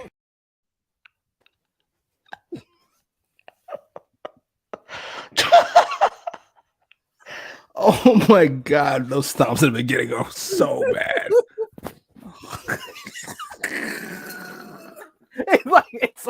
It's like you're wrestling with your little brother. Yes. Like, I don't want to hurt you, so yeah. What the This is a great wrestler. Huh? This is a great wrestler. Huh? He's a very good wrestler. This is Stone Cold. Just like Stone Cold. I couldn't tell the difference. Oh my God. Let's talk about the main event of the show. Keep sounding off in the live chat. Last call for super chat donations because we're about to talk about the main event. And when I say this might be one of the best. Wait. Before you do anything. We already had this example last week. Yeah. With CM Punk. Mox hits too hard and bleeds too much. Now it's a problem. This is the wife example. fucking your wife bullies you around. So I tell you to be stronger about it, and then you slap her in the face. That's not the solving of the issue, ma'am. I'm sure there's a middle ground in there somewhere. We never said he hits too hard. We never said didn't. that. We never said Ever. that. We might have said he bleeds too much, but bleeding too much and not hitting hard are not the same thing. Now you're just adding stuff. Not so much. Stone Cold at home. That was great. Yes, that was a great Stone Cold from Wish. That was a great stuff. Great stuff.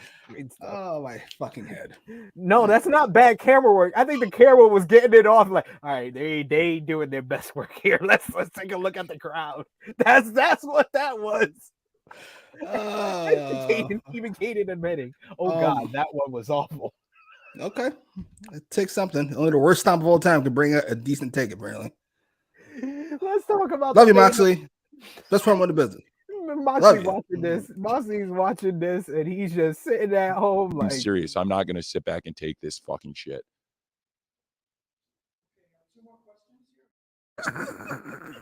You imagine John Moxley beating you up, grabbing you by your fucking neck, and then just hitting you as light as possible. Sorry, stop it. Ow, stop. It's annoying. Ow, it's annoying me. Just say ow. Stop, please. The main event. When I say this is one of the best matches in AEW Dynamite history, that might be underrating it, because this was just a phenomenal matchup, as it was the debut of AAA Mega Champion El Hijo del Vikingo going one-on-one with former AAA Mega Champion Kenny Omega. Justin Roberts, he made me forget how much I love Kenny Omega over the top intro, talking about how he's undefeated in Kansas City, but he is actually, that's better than his record of 1-1 in North Carolina. Excellent fucking matchup. Good gracious, this was a classic. You had Kenny Omega, who it just seems like he's on the top of his game since the return, really at Full Gear. You know, the trios matches, the best of seven series was fantastic. The matchup with House of Black at Revolution, match of the year candidate with Will Ospreay at Wrestle Kingdom, last week's three-way trios match, and then you had this where Kenny Omega is not the best at Lucha Libre, but he 100% was in the right spot every single time for all the crazy shit Vikingo wanted to do. Vikingo, during Kenny's entrance, does multiple dives to the outside. He does a springboard dropkick back inside the ring. They trade forearms for a bit, and then referee Paul Turner finally starts the matchup. Kenny Omega misses a corner splash a minute after the bell rings. Vikingo does something I've never seen before. That implosion Hurricane Rana out the corner. I was like, who fucking thinks of this shit? Who the fuck does? He does a corkscrew kick to follow up. He hits a shooting star press off the apron at one point. He does an incredible springboard 450 off the second rope, and that gives Vikingo a near fall. Kenny comes back and he gets the advantage with a tilt-a-war backbreaker and a fisherman buster. He grounds Vikingo for a bit. Even instead of doing a chin lock, he starts pulling on Vikingo's braids. That was great. Kenny does a perfect monkey flip on the edge of the ring frame, the apron. He then wants for a Snapdragon suplex off the apron after he sets up a table at ringside during the commercial. But Vikingo springs up, leaps up to the top rope, and hits a near perfect Dragon Rana off the ring post, with Kenny on the apron to the floor. Back inside, Vikingo smokes Kenny with a nasty corner kick, but as they fought to the top rope, Kenny gets the advantage and he goes for a top rope awesome bomb, but Vikingo reverses into the most nastiest top rope Hurricane Rana I have seen in my life. In midair, he turns it into a Hurricane Rana and he dropped Kenny on his goddamn neck. He follows up with a springboard fucking Phoenix Splash from the second rope rope outside the ring into inside the ring for a near fall. Omega catches a flying Vikingo in mid-air with a power bomb. Then he hits a pump knee, but Vikingo kicks out. He hits the Snapdragon and then hits a perfect V-trigger. He goes for a one-ring angel, but Vikingo's able to punch his way out of it. And then he hits a swan dive, poison Rana. And then in the craziest spot of this matchup, he brings Kenny to the table that he set up on the outside and then hits a running signature, breathtaking 630 senton off the middle rope inside the ring, flips over twice over the top rope to the outside, sending Kenny through the table, nearly breaking this man's ribs. Kenny was selling, was immaculate throughout this. Selling? Motherfucker broke my goddamn ribs. There ain't no selling here. Vikingo gets a near fall off of that. They start punching against each other. Vikingo does a sunset flip powerbomb for a close 2. He goes to the top rope for the 630 senton, but Kenny moves and he misses. Kenny then follows up with the V trigger and the one ring angel to get the 1, 2, 3. My lord, this was unreal, spectacular, such a flawless matchup, because I will tell you, as someone that does watch Vikingo, because I know how to use YouTube, unlike a couple of y'all, I will say the stuff that he tries does not always go off very well. He does a lot of botches, but his was perfection for him. Everything he wanted, he hit, and this was an incredible main event matchup. Kenny Omega getting the win here. Oh my lord, this was arguably Kenny Omega's best match, right up there with his Danielson match that he ever had on Dynamite and the Pac Iron Man match. After the match, Tony Schiavone comes into the ring to interview Omega, and he called that match a match for the ages. Before Kenny can say much, he's attacked by the Blackpool Combat Club for reference. Oh, the Blackpool Combat Club! Oh, wow! Look at them just attacking Omega now! I mean, we have to believe that they took out the Young Bucks. They're the ones responsible for hospitalizing Matt and Nick Jackson, and now looking to do the same to Kenny Omega. They have on Grayson earlier after the match that Mox had him, and now you. I just realized that's Hey, Romeo. go fuck yourself. Get that guy out of here. Piece of shit. And Romeo kicking us out as well. Tony Schiavone, the Blackpool Combat Club jump Kenny Omega. The attack is on until we hear an ambulance outside the building, and Hangman Adam Page pulling a Stone Cold Steve Austin coming out of the ambulance, and the music hits. He's got a 2x4 with nails on it. Excalibur said that Page stole the ambulance, which I don't think is very legal.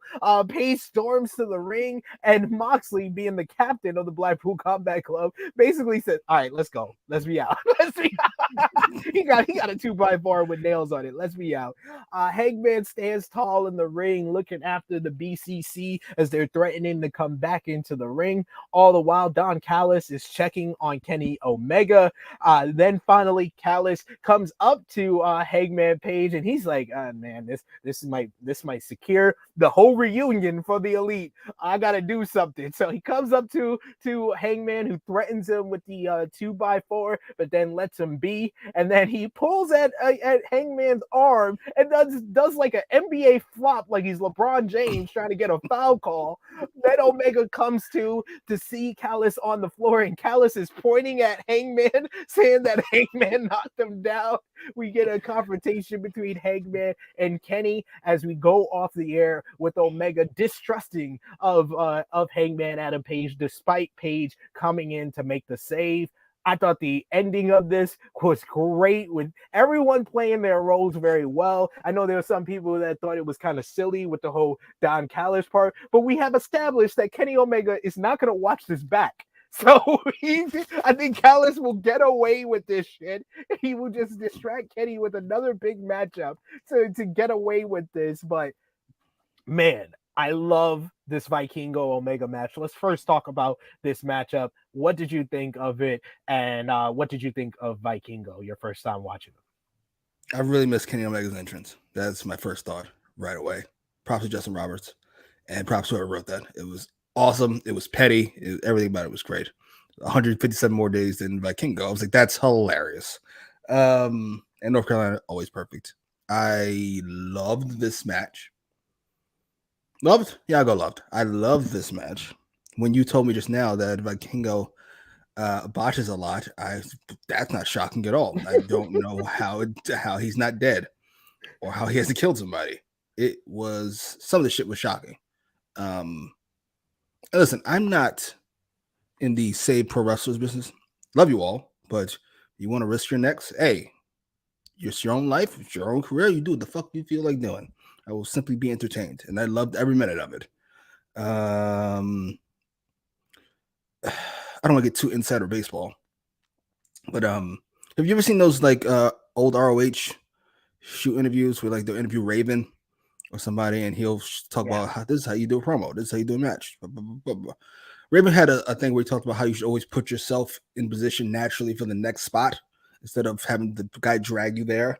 Yeah, Omega is a master at that. Dude, how he got into position for the 630 was perfect. Like he's selling the whole they do the zoom in on him and he's selling it with his face as well. He's like, what the fuck just happened? I was on offense.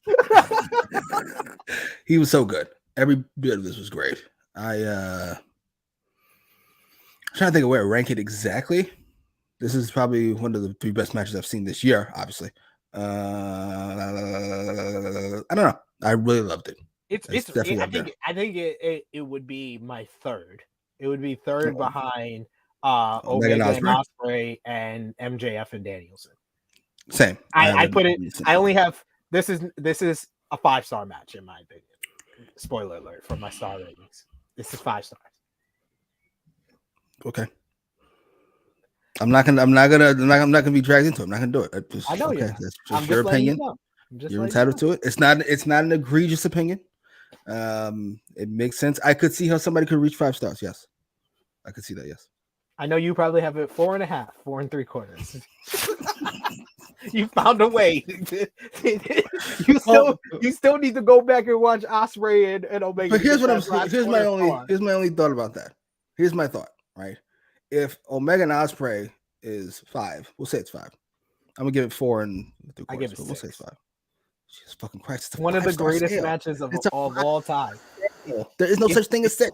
It's better than the scale. That's what no. That means you have to readjust the scale.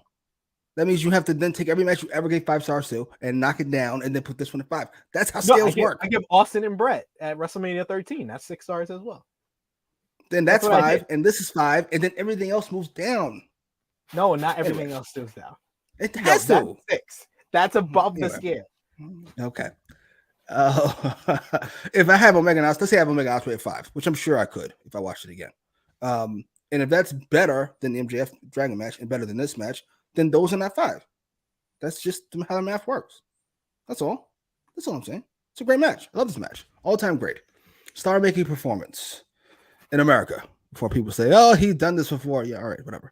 In America, no, this was the biggest audience he's ever been in front of. So yeah, this was a start. This is the biggest audience he's ever been in front of. Well, not like live. I mean, on TV. I know what you mean. Let me be completely clear. If you have not wrestled in front of more than 850,000 people nationally, you cannot be in a dream match. That's not how dream matches work. The math is not mathing. No disrespect. He was great.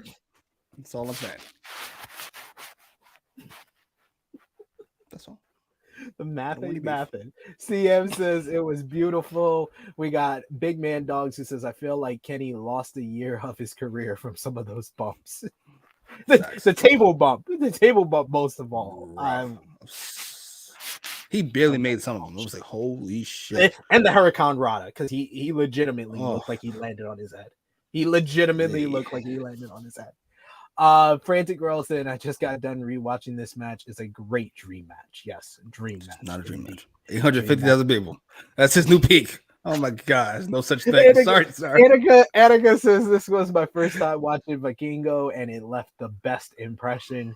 We got Frantic World, it says we need Jimmy to watch a Triple Mania pay-per-view. I think Jimmy would enjoy a Triple Mania pay-per-view because it's straight up outrageous. It's somehow outrageous. If you want to talk about bad camera work, AAA got like god tier bad camera work. Like it's god tier bad camera work. Sometimes where they're just going back and forth. It's like Kevin Dunn took some coke and directs Triple Mania. Oh sometimes. my god, Yeah. that sounds horrendous. Seizure-inducing stuff. One Mike Nation says how Toni started an interview and Vikingo still just laying there half dead. Yes. How you sell it when Kenny had to take this beating? Oh my god. We got Safet says Omega versus Vikingo match of the year, of course, but still it can't beat Omega versus Ospreay match at Wrestle Kingdom 17. So it can't be match of the year. It's TV match of the year though. TV match of the year. I would give it to that right now. We got Khalil match of the night easily. I would hope so. Easily. We got Khalil also saying Vikingo is a fucking prodigy. Yeah, he's only 25. I don't know if he's gonna live that long, but I don't know if he's gonna live that long, but shit. Big Man Dog saying Vikingo could be a great person to beat Orange for the international title if he signs with AEW. Well, he's firmly signed with AAA, and AAA better make sure he ain't signing anywhere else because you need him to attract more people to AAA. So, but I think this does set up Vikingo versus Kenny Omega for the AAA Mega Championship, since Kenny never lost the title and he's now beaten him on national TV. So that sounds like a plan. Yep. Simeon saying Kenny Omega having the North American TV Pro Wrestling match of the year and the International All Around Pro Wrestling match of the year. Hence why he is the god of pro. You got to say it like Don Callis every single time. God of pro wrestling. Omega is, he's like LeBron James. If Michael Jordan didn't exist, I'd love you a lot more. But Brian James does. So that doesn't make you any less amazing. I'm just saying. He's my second. Like I that's why I put him in the ring. In I don't all time he might be, yeah. The Okada series in the ring. Yeah, in the ring. Okay. Yeah, I could make that argument. I'm not mad at that argument. I mean, I hated the whole report that they had where they said WWE doesn't view him as a great TV character. I was like, did you miss him in 2021 when he was one of the best TV characters out there? The shenanigans that he pulled as the belt collector with Don Callis. I'm sorry, you loved him. Don't front. Now you're fronting. He was great, but like best TV characters. He was one of the best TV characters in 2021.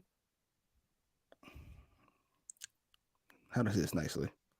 I'm not gonna say nicely. I'm gonna agree to disagree. See, that was nice. Who is better than him in 2021? CM Punk, MJF. What are we talking about? 2021. CM Punk was only there for 4 months. I don't care if he was there for 4 seconds. He's fucking CM Punk with a microphone. Yes. As Khalil saying SP3, you put this ahead of Leo versus Hiromu. Yeah. I rated Leo versus Hiromu high. That is just a wild pace. That's one of the 2 New Japan matches that I know Jimmy didn't see that I would suggest I would tell him to go out of his way to see, because Leo Rush proved that I can't make jokes about him retiring right now after that matchup. Fair enough. You see Caden's comment. Could you address this, please? I don't want to address it because I'll be the bad guy. I don't want to be addressing. I don't want to do this. Caden says MJF in 2021, that was his worst year. Yeah, 98 was Michael Jordan's worst year. So the fuck what? MJF had a good Chris Jericho feud, which says a lot in general. He had the moment where he created the Pinnacle, which was one of the best TV moments of Dynamite that year. He had the feud with Darby Allin, where he was consistently great on the mic, and he had the start of the CM Punk feud. Those 3 things alone makes it that is not his worst year. I would say 2020, because after the Cody feud, there was a little bit of a drop off after that. He had the promo segment with the podium, which was great stuff as well. But other than that, it was not better than 2021. And it's MJF. What are we talking about? Bad feud. Oh my God, Michael Jordan had a bad game. He scored 35 points. Oh well, I don't know what. 1995 was Michael Jordan's worst year of his career. Absolutely, fucking half a season. Still better than the rest of these bums with the playing baseball. Safed says Kenny Omega is in the highest level of awesome in pro wrestling. Agreed. I don't know where I'd put him. He's up there. Really high. Considering I don't find him all that good on the microphone, it's shock how high I have him on my all-time list. Yes. Let's put our thumbs in the middle, sound off in the live We chat. even talk about Hangman. What do you think about this nonsense? Shit. I'm sorry. What did you think about the post-match with BCC jumping Omega and then Hangman making the save and then Don Callis playing the shit stirrer of this whole situation? I mean, besides those stomps, which were hilarious. What stomps? You mean this stomp? Fuck, nigga. That's how they supposed to treat you. Bitch ass. Mickey Mouse ass, clown ass nigga. Go ahead. Take a picture. Go ahead. Take a picture. I want to be famous now, nigga. I want to be famous. Fuck, nigga. Romeo told me he had a video. Put the 6'9" audio with the black thing up. That's perfect. Him saying I want to be famous as he does these horrific stomps are hilarious.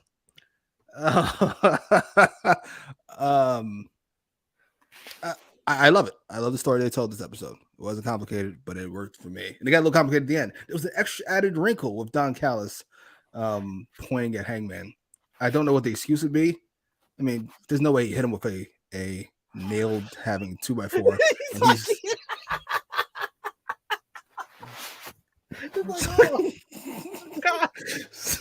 So he'll just say he was scared for his life, which he probably should be. Hangman is not a fan of Don Callis, one would imagine. Like, did you see what he did at Revolution? This is fun. I love this episode. I was shocked by how good. That's not true. I was shocked by how well booked it was. Like an actual show. It was. Show long narrative and match of the year candidate, main event.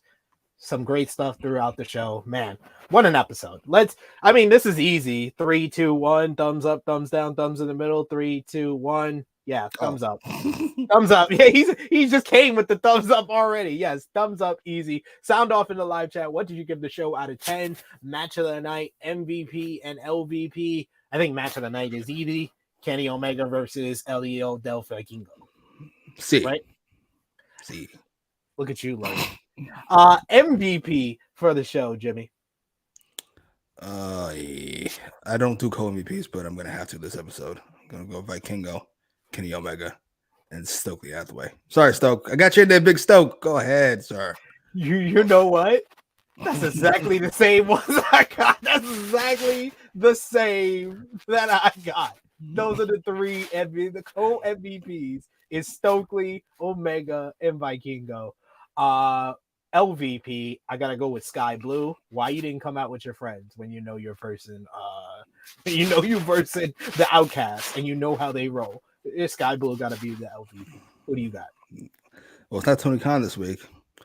Skye Blue might be an idiot, but you know it's Jon Moxley. It's Jon Moxley. Go on, man. Is that his first LVP? You know, yes. Oh my God. I'm pretty sure that's his first LVP on AEWramble history. Oh my God. Except for the go home promo, the full gear where he felt like he was sleepy. He wanted to go home. Yeah. That shit was egregious. Yeah, just give him a microphone. Keep him away from the ring. Stop it. You're ridiculous. Give that microphone. Out of 10, what did you give the show, Jimmy? I'm gonna go 8 3/4. I don't want to go 9 because we had QTV, we had Moxley stomps, we had a women's match that wasn't great, and we had fucking. That's one of the things I didn't like. It's not important. I didn't love the Guns match because they're the Guns. But everything else I thought was like top shelf. Stokely, the main event, a story throughout the show, which keeps people a reason to keep watching. All 12 of them. I'm here for it. Awesome. I go 8.5 out of 10 for this episode. It's close to a 9. I don't do the 3/4 and all that stuff. Fair enough. 8.5 or 9. I would go close. I feel like this is closer to an 8.5. Back-to-back weeks, I give it an 8.5. But man, that this is higher. This is the first time I ever gave a higher rating than you did. think it's only like the second time you ever give a higher rating than I did. Not mad at all.